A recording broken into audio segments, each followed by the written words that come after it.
حضور پاک علیہ الصلوۃ والسلام نے جب حضرت زید کی اس قربانی کو دیکھا نا تو ان کے والد کو کہا کہ اب انہوں نے کہا جی ٹھیک ہے آپ کے گھر پکا رہے گا، ہم راضی ہیں، لیکن آنا جانا ملاقات وہ ترتیب ساری اپنی جگہ۔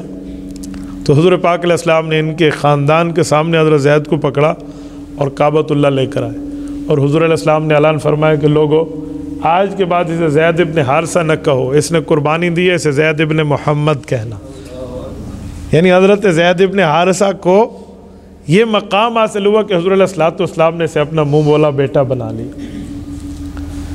اعلان ہو گیا منہ بولا بیٹا، لوگ زید ابن محمد پکارنے لگے، ان کے والدین کو بڑی تسلی ہوئی، خاندان کو کہ دیکھو ان سے بیٹوں والا پیار۔ بہرحال اللہ نے اس کے گھر کو ایمان کی دولت سے نوازا۔ کعبۃ اللہ میں یہ اعلان اور یہ مشہور ہو گیا، جتنے لوگوں نے منہ بولے بیٹے بنائے تھے وہ اپنے نام پہ پکارنے لگے۔ مثلا کسی عبد الغفار کا بیٹا ہے تو عبد الجبار کے پاس ہے تو اب وہ عبداللہ بن عبد الجبار بن گیا، ہر بندے نے اپنے نام لگا لیا کہ آپ علیہ السلام نے لگایا۔ رب کریم کا حکم یہ تھا کہ ولدیت کو تبدیل نہیں کرنا چاہیے، یہ اللہ کی منشا تھی، لیکن ابھی یہ حکم نازل نہیں ہوا تھا، اسی لیے سارے لگا رہے ہیں کہ آپ علیہ السلام نے لگا لیا۔ چلتا چلتا ایک وقت تک تو یہ رائج رہا، اور پھر قرآن کریم سورت نمبر 33 سورت احزاب کے پہلے رکوع کی رب نے آیت اتار دی 21ویں پارے میں، ادعوہم لآبائہم هو اقسط عند اللہ۔ کہ رب فرماتے ہیں میرے نزدیک انصاف یہ ہے، محبتیں تمہاری اپنی جگہ، لیکن اس کے نام سے اس کے باپ کی ولدیت اور اس کے باپ کی نسبت کو نہ ہٹایا جائے۔ رسالت مآب علیہ السلام نے اعلان فرما دیا کہ جی میرا پیار اپنی جگہ، میری محبت اپنی جگہ، لیکن اللہ کے حکم کے سامنے اپنی محبتیں کیا چلیں گی، اللہ کے احکام کے سامنے اپنے معاملات کیا چلیں گے، لہٰذا اسے زید ابن حارثہ ہی کہو، یہ اللہ کی بات آ گئی۔ سارے معاملات دنیا میں چل پڑے اور وہ تبدیلی ہو گئی کہ آج کے بعد چاہے منہ بولا بیٹا بنائے، لے پالک بنا لیں، آپ اسے اسٹیپ سن بنا لیں، لیکن یہ بات طے ہے کہ آپ نے اس سے اس کی ولدیت کو نہیں ہٹانا۔ اس سے ہمیں کیا سبق ملتا ہے کہ آج کل جو بچہ کسی کو دے دیں، یہ دینا جائز ہے، کوئی منع نہیں، اگر والدین راضی ہیں وہ اپنا بچہ دوسرے کو دینا چاہتے ہیں دے دیں، اسے وہ بندہ دوسرا بھی اسے منہ بولا بیٹا بنا لے، لیکن قطعاً یہ کام نہ کرنا کہ شناختی کارڈ میں آپ اپنا نام لکھوائیں کہ میرا بیٹا ہے۔ یہ بہت بڑے جرم کی بات ہے، بہت بڑے گناہ کی بات ہے، بہت بڑے خطا کی بات ہے۔ رب کریم کے ہاں اس کو خطا تصور کیا گیا ہے۔ جس بات کو رسالت مآب علیہ السلام نے ناپسند کیا، ہم اسے کیسے پسند کریں؟ لوگ کہتے ہیں جی یہ نہیں لکھوائیں گے اسکول میں داخلہ نہیں ملے گا، شناختی کارڈ نہیں بنے گا، فلاں نہیں ہوگا، فلاں نہیں ہوگا، میں مر گیا تو میری وراثت اسے نہیں ملے گی، حالانکہ میرا بچہ ہے، میری تو اور کوئی اولاد نہیں ہے، میں اپنی وراثت کو کس کے نام پر منتقل کروں گا، لہٰذا مجھے یوں کرنا چاہیے۔ تو شریعت سے اس کا حل پوچھ لیں تو شریعت آپ کو اس کا حل بتا دے گی۔ اگر آپ کے ذہن میں کوئی سوال ہے اور اس کا حل آپ کے پاس نہیں ہے تو شریعت سے پوچھ لیں۔ قرآن کہتا ہے، اللہ کے رسول صلی اللہ علیہ وسلم کی حدیث سے پوچھ لیں۔ ہمیں قرآن کریم بتاتا ہے فَاسْأَلُوا أَهْلَ الذِّكْرِ إِن كُنتُمْ لَا تَعْلَمُونَ، جنہیں نہیں پتہ وہ پوچھیں ان سے جن کو پتہ ہے، اہل علم سے پوچھ لیا جائے۔ حضرت عمر کی روایت سنن نبی داؤد میں موجود ہے، حضرت رسول اللہ صلی اللہ علیہ وسلم ارشاد فرمایا انما شفاء العی السوال، فرمایا دین کے مسئلے میں بیمار آدمی کی شفا دین کے مسئلے میں سوال کرنے پر ہے۔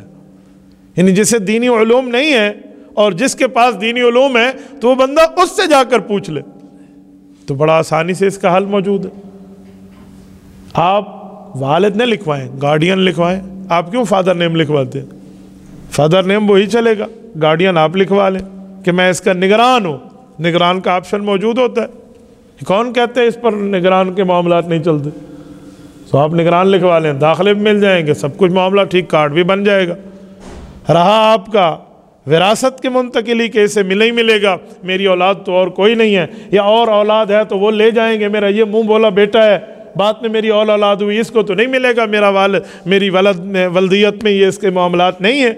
تو اس کا آسان حل ہے، آپ اس بچے کے لیے بطور وصیت لکھ دیں، وارث کے لیے وصیت نہیں چلتی نا، کیونکہ اللہ نے اس کے حق مقرر کر دیے ہیں. جو غیر وارث ہے اس کے لیے تو وصیت چلتی ہے، ثلث میں وصیت چلتی ہے. آپ نے اس سے زیادہ دینا ہے تو اس کو ہبہ کر کے کوئی چیز ڈونیٹ کر دیں، گفٹ کر دیں. ہبہ تو آپ کتنا چاہیں اپنی اولاد کو، غیر اولاد کو بھی آپ دے سکتے ہیں، چاہے جائے کہ اپنی اولاد کی بات ہو. تو یہ شریعت کا طریقہ ہے، اس پر گناہ بھی نہیں ہوگا اور آپ کا منہ بولا بیٹا آپ کے پاس رہے گا.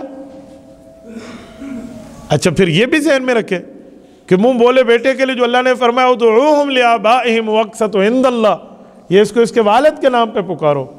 تو اگر آپ نے بچے کو پالا پوسا ہے، آپ کی اہلیہ نے اس بچے کی تربیت کی ہے، اس بچے کو معاملات میں اس کو ٹھیک کیا، اب وہ بڑا ہو گیا، وہ آپ کا قریبی رشتہ دار اگر نہیں ہے تو آپ کی والدہ، آپ کی اہلیہ کا اس سے پردہ ہے. آپ کو بعد میں رب نے کوئی اور اولاد دی، آپ کی بچی کو اس سے پردہ ہوگا. آپ یہ نہیں کہہ سکتے کہ ہم نے تو اس کی پوٹیاں صاف کی ہیں، ہم نے تو اس کو بچپن میں پالا پوسا ہے، یہ تو ہمارے بیٹوں جیسا ہے. بھائی بیٹوں جیسا ہے، بیٹا نہیں ہے، پردہ ہے. اگر آپ چاہتے ہیں کہ پردے کے معاملات حل ہوں تو شریعت میں اس پر بھی مسئلہ موجود ہے. بہت آسانی سی بات ہے. آپ شیر خاری کی عمر میں بچہ لیں دودھ پیتے ہوئے، اس کو اپنی اہلیہ کا دودھ آپ نہیں پلوا سکتے، آپ کی اولاد نہیں ہے، تو اپنی بہن کا دودھ پلوا لیں، وہ آپ کا بھانجا بن جائے گا. اسے اپنی بھابھی کا دودھ پلوا لیں، وہ آپ کا بھتیجا بن جائے گا. باقی معاملات میں یوں پوری ترتیب دیکھ لیں. آپ کسی قریبی رشتہ دار میں سے اگر آپ چاہتے ہیں 6-7 گھروں میں پردہ ختم ہو تو 6-7 گھر میں دودھ پلوا لیا جائے تو پورا فیملی ممبر بن جائے گا. رسالت مآب علیہ السلام نے فرمایا اما عائشہ صدیقہ رضی اللہ عنہ کو کہ عائشہ جیسے نسب میں رشتے چلتے ہیں ویسے رضاعت دودھ پلانے میں بھی رشتے چلتے ہیں. جیسے نسب کی وجہ سے نکاح حرام ہے کہ یہ بہن بھائی ہیں، ویسے ہی دودھ کی وجہ سے نکاح حرام ہو جاتے ہیں کہ یہ دودھ پینے والے بہن بھائی ہیں. رسالت مآب علیہ السلام نے اس کی پوری ترتیب فرما دی. پھر دودھ پیتے ہوئے کہ لوگ پتہ نہیں مسائل میں اتنے مبتلا ہوتے ہیں، جی دودھ پی لیا لہٰذا اس کا نکاح تو ہوتا ہے، جی اس کا نہیں ہوتا، جی یہ پتہ نہیں کتنے چکر ہوتے ہیں. لوگ مجھ سے پوچھیں، میں کہتا ہوں ذرا لکھ کے دیں تاکہ ہم بھی سمجھ پائیں کہ آپ کے سوال کا کیا مطلب. میں آپ کو آسانی سے مسئلہ سمجھائے دیتا ہوں. مثال کے طور پہ میں نے کسی خاتون کا دودھ پیا ہے بچپنے میں، اب میں اس خاتون کی تمام اولاد کا بھائی ہوں، چاہے اس کی اس خاوند سے ہو، چاہے اس کی اس سے پہلے سے ہو، چاہے اس کی اس خاوند کی وفات کے بعد ہو. اس عورت کی تمام اولاد جتنی ہوگی میں اس کا بہن بھائی، وہ میرے بہن بھائی ہیں، میں اس کا بھائی ہوں، میرا ان سے رشتہ منع ہے. لیکن جو انہوں نے دودھ پی رکھا ہے اپنی اماں کا، جس اماں کا میں نے پیا ہے، ان میں سے کوئی بہن بھائی اگر میرے بہن بھائیوں میں سے کسی کے ساتھ رشتہ کرنا چاہے تو جائز ہے، کیونکہ میرے بہن بھائیوں نے اس خاتون کا دودھ نہیں پیا. اور اگر عدلے کا بدلہ ہو چکا ہے، یہ بھی پی چکے ہیں، تو پھر دونوں طرف سے بہن بھائی ہیں، کوئی نکاح نہیں ہوتا. نکاح ہو گیا ہے تو طلاق کی ضرورت بھی نہیں ہے، فوراً جدائی کرا دی جائے. تو یہ شریعت کے کچھ مسائل ہوتے ہیں جس کو سمجھنا بڑا ضروری ہے. تبارك الذي نزل الفرقان على عبده ليكون للعالمين نذيرا.